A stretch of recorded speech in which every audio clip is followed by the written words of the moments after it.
ছাত্রলীগ নেতা সাদ্দাম হোসেনের audio record viral. আমাদের যে পরিস্থিতি আজকে বাংলাদেশে তৈরি হয়েছে, বাংলাদেশে না আছে গণতন্ত্র, না আছে জনগণের মর্যাদা, না আছে কোনো ধরনের ন্যায় বিচার, না আছে কোনো মৌলিক মানবাধিকার। তো দেশে গণতন্ত্রের 12টা এরা বাজিয়ে দিয়েছে। আমাদের জনগণের কোনো ম্যান্ডেট নাই। আওয়ামী লীগের আজকে কথায় কথায় আমাদেরকে এরা ফ্যাসিস্ট বলে, স্বৈরাচার বলে। আমার ছাত্রলীগকে নিষিদ্ধ করেছে। আওয়ামী লীগের কোনো ধরনের রাজনৈতিক অধিকার নেই, মত প্রকাশের অধিকার নেই। টেলিভিশন মিডিয়া প্রত্যেকটি তারা কন্ট্রোল করে। আগে একটা বিটিভি ছিল, আমরা সমালোচনা করতাম। আজকে বাংলাদেশের প্রত্যেকটা টেলিভিশনে একটা বিটিভিতে পরিণত হয়েছে। বিচার বিভাগে কি বলবে না বলবে, রায় দেওয়া হবে সব সরকার নির্ধারণ করে দিচ্ছে। নির্বাহী বিভাগ থেকে রায় দেওয়া হচ্ছে।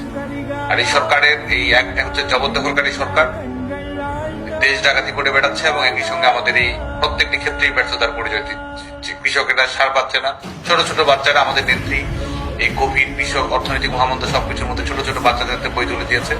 আর যে বই দেওয়ার মতো ক্যাপাসিটি নাই, এইচএসসি পরীক্ষা দেওয়ার ক্যাপাসিটি নেই। এই সরকার আজকে ক্ষমতা দখল করে বসেছে। এদেরকে হটিয়ে যেন বিদায় করতে পারি, সেটাই আমাদের লক্ষ্য। এই ফ্যাসিস্ট, এই জবরদখলকারী হানাদার বাহিনীকে আমরা এর বিদায় ঘন্টা আমরা বাজাবো। বাংলাদেশ ছাত্রলীগের একটা লক্ষ্য, আমাদের একটাই পথ সংগ্রাম, আমাদের একটাই ফলাফল, সেটা হচ্ছে বিজয়। এবং এটি আমাদেরকে যে কোনো মূল্যে ছিনে আনতে হবে। শেখ হাসিনা আবারও বাংলাদেশের ইতিহাস তৈরি করবেন। শেখ হাসিনা আবারও একটা ঐতিহাসিক স্বদেশ প্রত্যাবর্তন করবেন এবং শেখ হাসিনা আবারও বাংলাদেশে জনগণের ম্যান্ডেট নিয়ে প্রধানমন্ত্রীর দায়িত্বভার গ্রহণ করবেন। এটাই হচ্ছে বাংলাদেশ ছাত্রলীগের লক্ষ্য এবং সেই লক্ষ্যে আমরা আন্দোলনের প্রস্তুতি গ্রহণ করছি। সেই লক্ষ্যে কিন্তু এই জুম মিটিং গুলো করছি এবং আমরা সেই আন্দোলনের প্রস্তুতি, এবং প্রস্তুতি বলতে সকল ধরনের প্রস্তুতি একটা করা প্রয়োজন। ছাত্রলীগের কর্মীদেরকে আমি আহ্বান জানাবো সকল ধরনের প্রস্তুতি সম্পন্ন করতে, যাতে করে আমাদের মাননীয় নেত্রী বঙ্গবন্ধু কন্যা ডাকে আমরা এই দেশে এই সরকারের বিদায় ঘন্টা যেন বাজাতে পারি।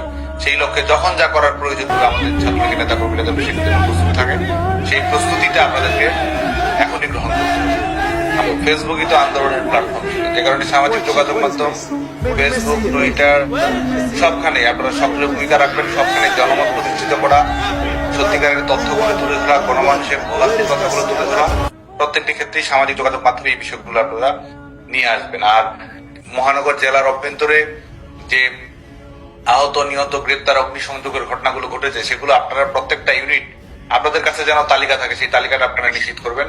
সমস্ত ধরনের ক্ষয়ক্ষতির তালিকা, এই যাবতীয় তথ্য যেন আপনারা লিপিবদ্ধ করে রাখতে পারেন, সেগুলো করবেন। আমাদের ছেলেমেয়েরা ক্লাস পরীক্ষা করতে পারছে না, সবাইকে একটি প্ল্যাটফর্মের আওতায় নিয়ে আসার চেষ্টা করবেন, যাতে করে এই ছেলেমেয়েরা ক্লাস করতে পারছে না, এরা যাতে করে সংগঠন ভবিষ্যতে দৃঢ়ভাবে করতে পারে, এদের যেন কষ্টটি লাঘব হয়, আমরা যেন তাদের পাশে থাকতে পারি। বাংলাদেশ ছাত্রলীগ করার কারণে তাদের একাডেমিক অধিকার কেড়ে নিয়েছে, আমরা যেন তাদের সেই সমবেদনাটা দিতে পারি।